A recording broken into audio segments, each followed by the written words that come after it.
Yo, what's going on? It's Nutty. It's Janset. We're STINKAHBELL. You're watching KOGtv.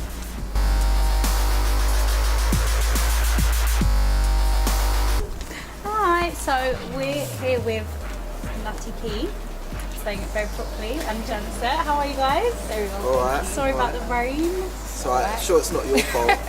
Well, you know, got you getting wet out here. How are you? What have you been up to? Been busy. Well, been like working on my album and stuff, and like just working with tracks, trying to get out there. Really. Just like remixes and stuff, and just trying to make hits really. Like a couple gigs here and there. Obviously we got Flex FM that we do like every Thursday. So yeah, we've had like a few releases. It's been like quite a good start to the year. You know, so just letting it pick up. When can we get the album? Well, we're still working on it. So 2028. I don't know. Like we're not really. I think we don't have a like, time that we're not limiting ourselves to a time. We're just working on it. So exactly. But hopefully next year, that's what I'm hoping at some point. But who knows? We might just. It might be done by the end of the year. It might just come out and no one knows. Like you know. Surprise. Yeah. And what about your weekend? What you guys been up to? Anything good? Catch wireless? No, the weather really like looking to like you know appetizing. I was hibernating at home to be honest. I was in the studio. I wasn't really looking to go out and see people that you hear on the radio all the time anyway. You know, in the mud. But I stay in the studio where it's dry. Unlike now. So, for the people that don't know that are watching, can you tell us a bit about yourselves? Like, who is STINKAHBELL? Well, it's this guy. And this girl. It's basically, we used to make music together like for a long while, just like hip hop and grime and other stuff. And then a couple of years ago, it was like, you know what, like this stuff. Yeah. And then exactly. Just kind of just took on from there. Fused it together really, and just I guess it's just like I don't know. And it's not even just dubstep. I shouldn't even say that. Yeah. It's anything like electronic, anything with bass, anything like that. Yeah, I guess we just do what we want really. You know, we don't really see it as like a lot of people might say to us like, oh, what you lot do is gritty, or other people might see it's like melodic. I guess it depends on what standpoint you're looking at things from, innit? But we don't see it like that at all. We just go in the studio and see what comes out. Really. So you don't have like a signature sound, it's just what you feel? I think we've definitely got like a vibe that if you heard it you'd be like, okay, that's probably them. But there's other tunes as well that you would never get. It's not like we go in the studio and be like, oh, let's make another tune like this, and we want to carry on this sort of like this style or whatever. We just sort of, you know, just do what we do. I guess there is sort of like, when it comes to putting out tunes, there is a sort of certain thing that we do where it's kind of like, might be a bit of like a more melodic tune, like a vocal or whatever that's chopped up. I guess that would people kind of know that from us, you know. But then it's getting sunny now, hey! Yeah, but that's it really. It's like that and everything around it. Yeah. But so STINKAHBELL is a very interesting name. Where did it come from? Do you want to take this one, Jan? Well, it was kind of like, I'm sure as most things are, it was kind of like a joke that just stopped being a joke and started being serious kind of thing. But we started seeing it on flyers and that. It's like, oh my days, that's what we called ourselves. Oops.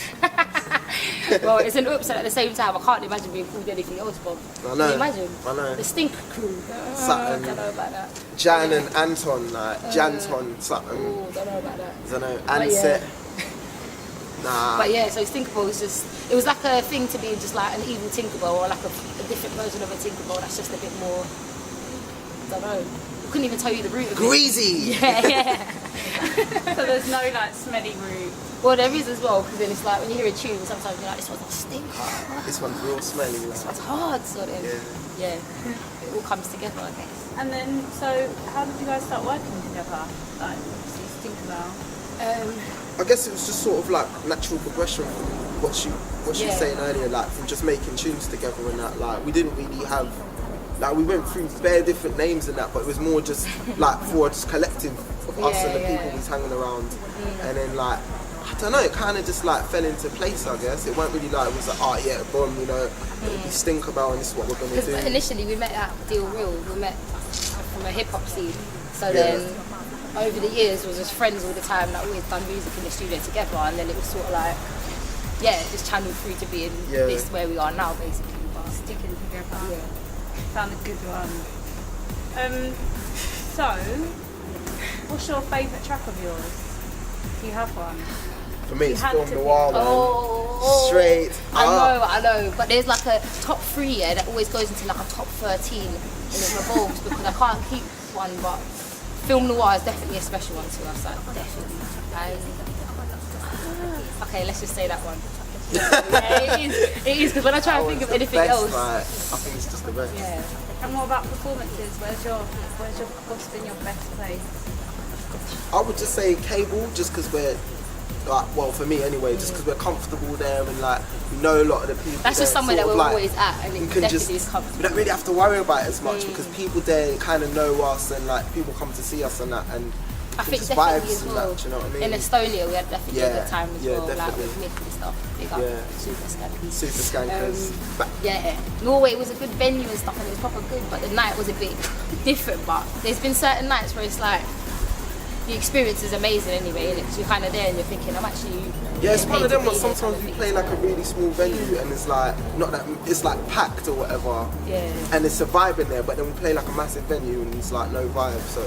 It is about the vibe, really, but more time we just try to create it everywhere we go. So bring it with you.